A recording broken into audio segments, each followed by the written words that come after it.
Right, this is Linton the Swarm Vassal, Bellator light heavyweight contender, and you're watching the MMA Crypt Fighting Talk Show.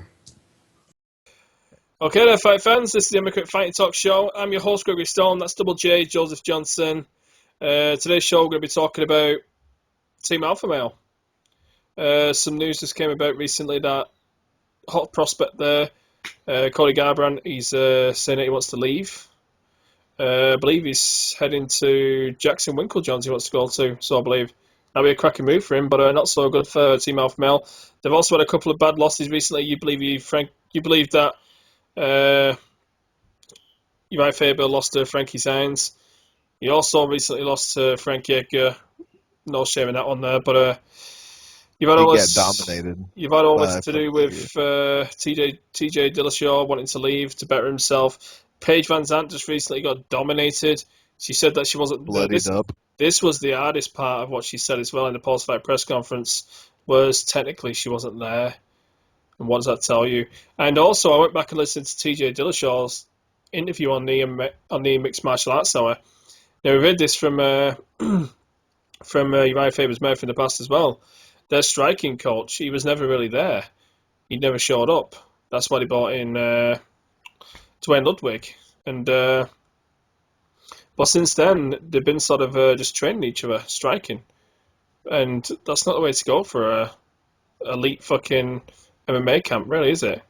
Nope, they brung in Martin Kaplan, and they didn't really do too well under Kaplan. No, he's not. They don't have the same success as when Dwayne was there. But also, a lot of the now this is the main reason I believe that TJ left. He obviously improved a lot when he's telling the truth there. When once Dwayne got there, that's how he won his belt. He improved his striking so much. He's only got the His wrestling. angles, Yeah, his footwork. He's only got the wrestling. He's only got the grappling. He doesn't need. That's not what he needed. That's all that Team Alpha Male can offer you. It's they need a really legit striking coach there, and they just don't have one. And that's a big Heck, concern. Danny Casanello just lost pretty badly a few weeks ago. And do you remember when he was the guy who stopped Paul Sass submitting him for the first time? Paul Sass was submitting Yep. everyone. He fucking dominated and won that one. I don't believe he dominated, but he stopped the up prospect there. And then there was who was it after that? He beat Michael Johnson. Yeah, he beat Michael Johnson. He beat who's the Brazilian kid? Fucking Brazilian wonder kid. Edson Barboza. That's the one. He fucking beat. Well, he was beating him. He knocked him down. It was a 10-8 round, and then it turned into a draw or something. He sort of gave it back to him in the fight. Feely was hot prospects. He was coming through, but not looking as good. But at the end of the day, once Paige Van Zandt, your biggest star, and it is the biggest star, obviously not the best fighter in the camp, but one of the biggest stars, says that she wasn't there technically, and then you've got Chad Mendes getting knocked out. He was in the title picture. He's been knocked out by Frank Edgar now. He's been beat by Conor. He's been beat by Jose Aldo twice. He's not going to be in that featherweight title mix for a long time now. He might actually go down to In 135. his mind, he's going to be thinking, I've got to do something now. 135 would be good, but also he's going to be thinking in his mind, I need to change things up here. Now, out of all the Team Alpha Male, he's one of the ones who's got the best boxing. But I think that was partly due to Dwayne as well, because if you watch the first fight with Jose Aldo, he just went straight wrestling there. His stand-up was nowhere near the same. He was a lot more comfortable in the second fight with his stand-up, do you know what I mean? It's vastly improved, and that's all down to Dwayne.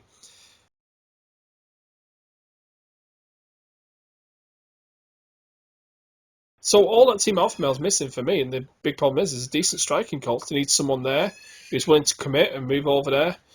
And, is that coming down to the money what Uriah is willing to dish out and offer somebody to come in? Can he really bring somebody in, a high-level striking coach, just offer that money, what someone, asking for? Because there's a lot of contradictions over contracts and money what he was willing to pay with Dwayne. And let's be honest here, when you're seeing what Dwayne's doing, he's bringing all that success to you. You'd think that you'd pay him more and want him to stick around, but personality's got in the way. We don't know fully what was going on behind the scenes. There was a lot of racism remarks and stuff like that. To me, it was a clash of personalities, to be honest with you. But also, I think what happens when now you're around all the MMA gyms, etc., Joseph, you know what goes on. Yeah. Obviously, every gym's different, to be honest with you. But when you're the guy who created the old Team Alpha Male. You're the leader there. You're the one who assigns all the coaches. The head It's just, coach. yeah, the head coaches, the fucking strike coaches who comes in. You're the one who decides who makes it onto the pro team, basically. What happens when your student is kicking your ass in sparring constantly? What does that do to your student? What does that do to the rest of the students? And when Makes them more confident, but if you're still fighting like Uriah Faber is, seeing TJ Dillashaw taking over the spot that he held for years, man, it's getting in his head, and you can tell it's getting in his head. then what happens when you see all this rift? Because they was all close. It was like a frat party. It was like frat brothers. Do you know what I mean? Like, hey, let's go and lose our virginities together. Let's go and fucking, do you know what I mean? Let's go and fucking Boston nightclubs together. Let's go on these fucking holidays together. It's like the best of friends. And you can just imagine them all kicking back in a college dorm or something, having fun. Do you know what I mean? Throwing a few beers back. Just well, I don't know if that's what they did, but there was close friends. And all these guys who've been close friends for many, many years, now two of them are going to say that they want to fight each other. And it's mainly coming from Uriah. Dillashaw said, I don't want to fight him. But now, Dillashaw hasn't said one bad word against he said Uriah that I know of. he didn't want to fight him until he heard that Faber said he'll fight him. He said he still don't want to fight him. He said, I'll lead the ball in his court. If he continues to say he wants to fight me and push for it, then I'll fight him. To me, it looks like Faber's pushing for that fight. Faber, yeah, when he fought That, Sains at his press conference, he said that he didn't want to fight TJ because of the friendship, and now he's free from the friendship, and now he wants to fight him. I mean, Uriah's a good fighter, don't get me wrong, but TJ is just way better than he is. yeah, but what does that do to the rest of the team? Because I remember this isn't like a normal gym. This is like brothers, friends. These guys are like they live in the same area. They're really close friends, tight knit bunch. Anyway, let's say that much. He had a little bit of a falling out with Paige as well previously. Do you remember when she left to go to Vegas or something, and then she came back and there's a lot to do there. He came out in public and said stuff. I think Faber's a cool cat, to be honest with you, but I'm seeing a rift there because when you got a bunch of people who are really close, and then one guy leaves, and then you're saying that you're going to fight that guy now because he left you. What does that do? It's making you think, well, he's Faber's all buddy to me now, but what happens if I leave? Will he turn on me too? Because it already looks like he turned on Paige, and now Paige, she said her technique's not up to par. Does that mean she's willing to leave? And not only that, I mean, when TJ told him he wanted to go and train full time at whatever Bang's gym is called. I think it's called Evolve MMA. I don't know. But he basically told TJ if he goes, he's not welcome back to the gym ever again. So, I mean, he basically abandoned his best friend that he recruited out of college or out of high school to come and join his team. Do you think that they're basically one step from this all just breaking apart? I think there's cracks now, severe cracks in that team. Everybody wants to leave. I mean, it's like like you there's said, cracks Gambrandt is leaving. It's like a piece of land cracking. It just breaks into like all different pieces of land. And on all these different pieces of land is fucking Chad Mendes over there. You got Paige over here. Do you know what I mean? You got Feely over here. I think Feely will stick with him. He seems like a loyal cat. I don't think Paige going to be with him in 2 years' time. Possibly a year's time. I don't think Paige going to be there. Cody Garbrandt. This is a strange one with Cody. It'd be great for him to go to Winklejohns because they're doing excellent in a minute. I think he'd be a nice fit there. But also, he's one of the guys who's a natural kickboxer in the team. So why would a natural kickboxer want to leave there? Because they're mainly a grappling team. Do you know what I mean? So you think you want to stay there, and I've already got to stand up. I've got enough power. I've got to stand up. I just need to roll with these guys and get prepared for my fight. Do you got good cardio there? Maybe Faber is losing the reins to Team Alpha Male. Do you think also with the low morale that there's less people from the pro team going in there and training and helping other guys out? Because like you said, there was no striking coach there. They'll just help each other. They'll take turns to help each other. Do you know what I mean? So yeah. What happens when Mendes isn't in the gym now? What happens when Faber can't be asked? He's too busy. Benavidez. He's just said he's fighting now. He wants to take a couple of weeks off. What happens if he's not there? It's ridiculous. Honestly, and Joseph Benavidez, which is the number 2 flyweight in the UFC. He's already lost twice to DJ. He's not going to get another crack at DJ unless if he does something impressive. I think Garbrandt's a big loss because looking at all that team, he really is one of the more hard prospects coming from that team. To be fair, he really is. I think that'll be a massive loss. Cody, I don't like how he talks, but the thing is, he is a good fighter. Well, that's what makes him to me. You know, he's got that attitude about him. He's not had the best of upbringings. I think his dad's in prison or something. You know, I think his granddad was in fucking prison too. He got brought up by his grandparents or something. So he's got a lot of anger in him. He's a bit of a cocky kid, but he's a fighter. That's what I mean. It's in him right now. It's the best time. I don't think that's going to fit with Winklejohn though, because Greg Jackson he commands respect. Do you know what I mean? I think he likes people being ODB. He doesn't want to change people's personalities, but he'll command. He changed John. Yeah, he'll command some sort of respect from the guy. He won't stand for any bullshit from him. Do you know what I mean? He seems like he's got a short temper, that Cody Garbrandt. Do you know what I mean? There's not about TJ being a bully in the gym. I can imagine him getting a little carried away. But that's the thing, they won't have him wicking with the newbies, do you know what I mean? He'll be with So the with that being said, where do you think he would go team-wise I think he will he go doesn't Winklejohn. decide to go to Winklejohn? I think he will go Winklejohn. So whether it'll work out or not, that remains to be seen. But I do think he's going to go. You don't come out publicly unless you're really committed. It's happening now. It's got to. I think to get her to the next level, I believe the MMA lab will probably be the best fit for Paige, working with Benson Henderson up there in Arizona. Well, she's a scrapper. You can see she's a born scrapper. She really is. The She grappling. just needs to work on her grappling a little bit more because she's a good grappler, but when you're going against Rose, or let's say she goes against Carla, who's a outstanding wrestler, what's she going to do when she gets put on her back? Well, she's got two choices. She can either add to the game and change it a little bit, or grappling, be more patient, or she can use the feistiness, what she's got now, and the scrambles that she creates, and sort of bring it into her own game in a way, if you know what I mean. Sort of add and use that. Find a coach who can add to your game what's more effective for you. Do you know what I mean? Her style right now, she said she'll be a champion in a couple years. With the way she's fighting now, she's no match for Joanna. It's the jiu-jitsu what lets it down. It's not necessarily the wrestling. The wrestling's good. That's what I'm saying. You need a coach who's going to, right, well, let's transition here. Where do you want to transition to? What's your best transitions for you? What suits you? Right, that suits you. You like to go to side control there. You like to get a turtle position. Right, we'll put your hook in there. Maybe with some ground and pound. We'll figure out some good ground and pound. What suits for you? Right, what happens when your opponent wants to get up? What are you going to throw? What's your combination? What you're going to throw? What suits you? Then what are you going to do So after that? basically, you're saying she needs a coach who's a very good who's going to dedicate game a lot of plan. time, dedicate a lot of time to her and sort of work to her strengths.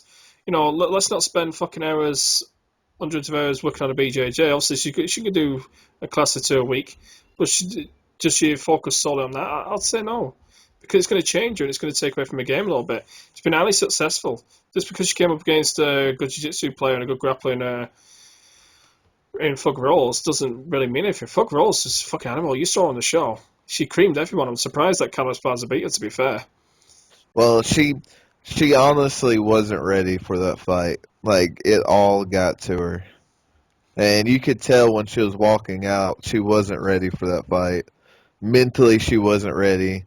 But you seen Rose as Rose in her last two fights that she won. I wasn't so impressed with the last one. I thought she was too hesitant. You know, in a way, I thought it was going to be a downfall against Paige because I feel like it did work out in the end. It really did work out in the end for her. But I felt like, again, it was her aggression what got her the wins. Do you know what I mean? I feel like when you start turning back a little bit and being more patient. But it fits everyone. Everyone's different. It really does. It can affect people a lot more. They can only fight a certain way. Some people can adjust and put the time in and really enjoy different tactics and embrace different tactics and different styles. And she'll embrace being more patient and adding that to her game. She obviously feels that's what cost her in the Carla Esparza fight. She wanted to add that to her game, so that's what she did, and it's working out fine for her. I was a little concerned at first. Who's a coach? Is that Trevor Whitman? Is it? It's the same one who coached Pat Barry. I can picture his face. I know who he is. He's a well-respected coach. But I can't remember his name. I can look it up for you if you want me to. Yeah, if you want. But anyway, in terms of Team Alpha Male right now, I think the cracks They're are there. losing. They have the talent, but like I said, they need a coach Well, if you or look, coaches who can make game plans, who can work towards their opponent weaknesses while capitalizing on your strengths. And right now, Team Alpha Male doesn't have that person. could you imagine if Dwayne didn't go there and TJ never won the belt? Team Alpha Male, it wouldn't be relevant right now. Besides Uriah Faber. It wouldn't be as relevant, but also, yeah, because I think they'll still be together a lot more. But then again, they'll start losing. There's only so long you can stick together. I do think that he's opened his door of hope that you can do something. Do you know what I mean? Like when you see all your teammates losing and you think, oh, we're good fighters, but we're never going to be champions. You know, Uriah's the main man here. Once you start getting a striking coach and he involves your game so much, you start beating up your coach. And then you see I, what's... I knew TJ was going to leave even when he was on the Ultimate Fighter for that episode and Connor flat out told him what was going to happen. He never disagreed about it. That's so cheesy, the way it all went down there. It's like Faber was too scared to say anything. He was like too busy trying to concentrate and argue with Connor when he's just telling him the truth. He knew it himself anyway. He'd been coming for years. I knew for like about a year before. I was like, isn't this a bit weird between him and Dwayne and TJ? It just didn't seem right. Do you know what I mean? It's like, why is he with him all the time? Why do you not like talking about him? I was just picking up vibes. I wanted to ask him myself, but I didn't think he'd answer it. And he wouldn't have done anyway, judging by... Yeah, you had a chance to ask him. I forgot about that. You interviewed him. Yeah, I was going to ask him about that, but when I actually interviewed him, I was too busy focusing on Connor. But I wanted to speak ages before that about the risk between him and Dwayne, but never got there. But I think that he's opened up this door of hope that you can achieve something. I believe once you get into repetitions, you start living a certain way. Like, oh yeah, great, we picked up a win here. He picked up a win here. And you sort of resign yourself to not being a champion, resign yourself to being at a certain level. And I feel like Dwayne opened that door and TJ opened that door of you can actually become a champion from coming from this gym. All you need to do is just add a little bit more to your game and find out what's for you. And I believe that's what's changing a lot of people's minds. And they're trying to hide it and pretend it's not happening. They try to pretend that TJ wasn't going to leave. They're just trying to pretend that Uriah Faber wasn't happy about it. And if you scratch the surface long enough, you'll see that he wasn't happy about it. I don't think he was jealous in a way, but it's got to have bothered him that, you know, one of his proteges is better than him and took the belt that he could never get. We can also say the WEC belt he was the WEC champion, but that's not the same. It's not the And UFC. then he got knocked out by Matt Brown. And I think you notice that Faber used to be so much better. Obviously, you're going to get worse when you get older, but he was so much more wilder and more athletic and just all around better when he was younger. Well, he's been having a lot of injuries ever since he got older. He's what, 38, 37 now? He's still a good fighter, if you know what I mean, but he just doesn't seem as wild. He's getting old. I like the wild fighters, the unpredictable fighters. They offer something different. Do you know Just what I mean? like in the, I don't know if you noticed it, but in the Frankie Edgar fight, he was hesitant to do anything. I don't know if he was giving Frankie Edgar way too much respect, or if he was trying to watch out for his counters. Well, there's a fight that I watched where, who was it against? Can't remember who it was against, but it was basically, was it Francisco Rivera? I think it was Rivera. And basically, he was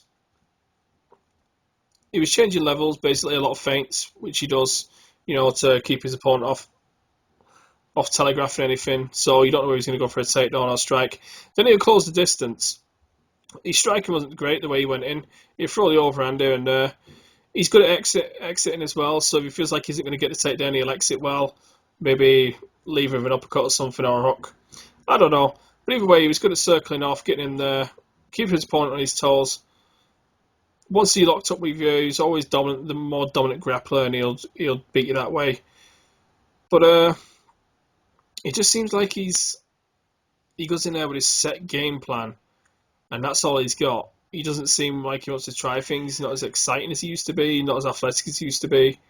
He's still pretty legit, but it's like even David Mitchell. I was interviewing Matt Griffin, and David Mitchell comes from Team Alpha Male, and I was talking about his cardio, and a guy who's fighting for a belt on a decent promotion on the regional scene, his cardio is atrocious. He's a good grappler, a good jiu-jitsu player, but his cardio is atrocious. He'll basically lock up with you, and he'll just lean on you. He'll do a bit of work, but if he can lean on you as long as he can without a warning from the ref, he'll just lean on you. Do you know what I mean? He'll tie you up and he'll just lean all his body weight on you. That's all he'll do. He's not cardio in shape. His body's not physically in shape. It's like if you're going to be a strong grappler like that and you're going to use your jiu-jitsu, you want to at least get some muscle on you, some strength, do you know what I mean? Get your cardio in tip-top condition. And if he did that and took it seriously, he could be back in the UFC by now. But he doesn't. He doesn't do that.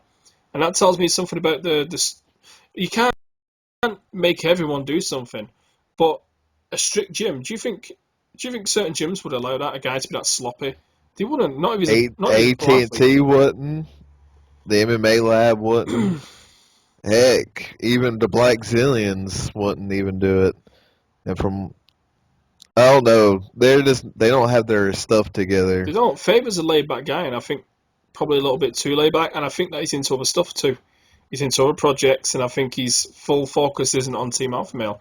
I think he struck gold. I think he struck lucky when he got Dwayne in, and he got a belt in, and a lot of focus got put on their team. They got Paige in, who was good looking. Chad was coming on the rise, and I think that's what did it all from him. Benavidez, obviously, but yeah, I don't think it'll disband. Do you think it'll break completely and disband? I think eventually, right now they're bending, but I mean, you only can bend so much before finally the floodgates open. Say like they lose Garbrandt, they lose Page. I think they're the main two to go. To be fair, I think Chad will stay. I think Feely will stay. I think Benavidez might leave, but there's a good chance he'll stay. But if those guys, I think they'll still stick around. I don't think they'll fold and crumble because they all live in that area. They're still going to train there. I think it's had its rise, and I just think it's going if Benavidez leaves, that will take a blow to Uriah Faber because they're best friends. They've been best friends when they were in the WEC. They came up with each other. Even though Uriah's a little bit older than I've heard they got Joseph is. I've heard they got some young talent on the go, like some really up prospects coming up. I'm not too sure how good they are and legit, but apparently a good few of them could have made it on the Ultimate Fighter. It was going to make it on the next Ultimate Fight. What's been on with Conor, not the next one, the past one with Conor and Faber. But we shall see. I don't see the gym closing because that's down to Faber. As long as it's making money, I don't think it's about the money for Faber. He's got enough money. I don't think he'll ever close that gym because he's such a big part of the community there. So the gym will always stay there. The fighters will always stay there. But in terms of the popularity and the name of Team Alpha Male being one of the best gyms, I think that's going to go. I think a couple of the fighters are going to disappear from there in the next year. But I just don't think the gym will close. Whether these fighters coming through will make a name, whether they get some more fighters in, maybe Faber will bring in a good striking coach, pay that money what needs to be paid. But he needs to see something back. We shall see. I don't think Faber's a dick, but I think his mind's not totally on Team Alpha Male. And I do think... See, Martin Kapman, to me, his striking, which I'm kind of glad he left Team Alpha Male, but his striking is nowhere near as good as Dwayne is. Dwayne is he's more open, like the Dutch kickboxers. It's more traditional. Do you know what I mean? You got the hands high, nice and tight. It's mainly all the combinations of straight punches. Combinations always finish with a kick. It's like the 2 or 3, 4 punch combinations. Do you know what I mean? Well, it'd be like a 2-3 punch combination finished by a kick, or kick involve it. Do you know what I mean? It's all down the pipe, all central, and they always have to reset. That's what I hate about the Dutch kickboxers. They always have to reset the stance. Always. When you're striking, you need to be elusive. Maybe we can get Dwayne or TJ on here and get their opinions on if Team Alpha Male is crumbling. That'll be good. Well, we know what Dwayne will say. That'll just be sheer entertainment anyway. Hey, we could try Cryptus, we could try. I could try that for you, I really could. But that's interesting. I want to give my opinions on that. Obviously, I don't want to bash on the gym or anything, but we'll see if it comes true. But I do believe that they're going to lose. They're going to lose Cody, and I think they're going to lose Paige, and I think they're probably going to lose another person maybe. But I do think the gym. Isn't one of their prospects besides Cody, who's not in the UFC, leaving too? The World Series of Fighting guy. I forget Yeah. his name. Who's he? I know who it is. Do you know when you get the names and you forget them, then you get them, then you forget them again? Like, I guarantee I'll make a cup of tea in about half an hour and I'll remember the name again. Who the fuck is it? He's the 145 champ at WSOF. He's around that. He's in the lighters. I think so, yeah. What the fuck is his name? He is a good fighter, he is. But he's supposed to be leaving too. So, I mean, that's 3 prospects that might be leaving. Do you see him disbanding? Do you see it all just closing down? What's your I don't take on think he's going to close the gym because the gym's been around for, heck, I don't even know. I think at least 15 years. But it? It just seems a loose setup there. I think that's the best way to describe it, a loose setup. I think I think it's going to be one of these, like, local gyms that will help you get to yeah, the UFC, but they'll never be able to get you anywhere in the UFC. yeah. Now, when you've got a bunch of elite pro fighters on your team, you need structure. You need certain coaches dedicated to certain fighters. You need a bunch of coaches in, do you know what I mean? See, Araya's too nice of a guy. He's a pushover. I hate to say it, and people probably think he's a dick or he's too cocky. But the thing is, he's actually a really nice guy. Yeah, I know. When I spoke to him, he's pretty legit. He's nice to talk to. You can tell he's a nice guy anyway. Just all the stories you hear, and just generally you check out his manner and his dad as well. His dad's pretty nice guy too. But when you're a coach, you can't be too nice to your people. Definitely when you're getting ready for a fight or getting them ready for a fight, you can't be nice to them. You have to push them beyond their limits. I don't think his goal with Team Alpha Male was to get champions and the best in the UFC. I don't think he wanted to get UFC champions. I think he just wanted to give people a place to focus on something and have fun and make some money. And if they did get a belt, then great. But I just think he wanted to create a little community and stuff, create a living for these guys and just somewhere to train and have fun. I think that's what it was all about. I don't think the main priority was to get a UFC belt for any of these guys. It would have been nice once they started and, got a few wins together, but I don't think that was his ultimate goal, to be fair. Team Alpha Male, they need a structure like Team Takedown, which is Johnny Hendricks' old team because he left. I don't know where he's at now, but he left Takedown. But basically, what they do is they pay for your pro fighters until they get pretty big in the UFC. But they take 50% of everything. They pay for your housing, they pay for your food, then they pay for your insurance, and they get you fights. But they take 50% of your sponsors, your purse. See, for us to even really delve into this properly, like, we're just sort of really guessing on the surface here. Like, we can make a wild guess whether Team Alpha Male stays together. I think we can give a pretty accurate assumption that it's not going to stay as the team. The team as we know it right now, all the people that's involved right now, all the personnel in that gym, they're not going to be It's there not in a going to year. stay. The team will stay, the name will stay, the gym will stay, but I believe a lot of people will leave. I think we can say that. But even if we did have inside knowledge, like we visited these gyms, went over the camera, really interviewed these people, got a real They insight. wouldn't allow us to post it anyways. It's like, even if we did collect a lot of information, so many gyms are just structured so many different ways. You can never, ever get a full insight as to how they're all run. You can get a good idea on sort of how things run, but everyone's just so different and they're always changing as well. Only way we can know for sure how they run it is get somebody from the team or was part of the team, for instance, TJ, if he decides to come on, which he might not, but we can ask him how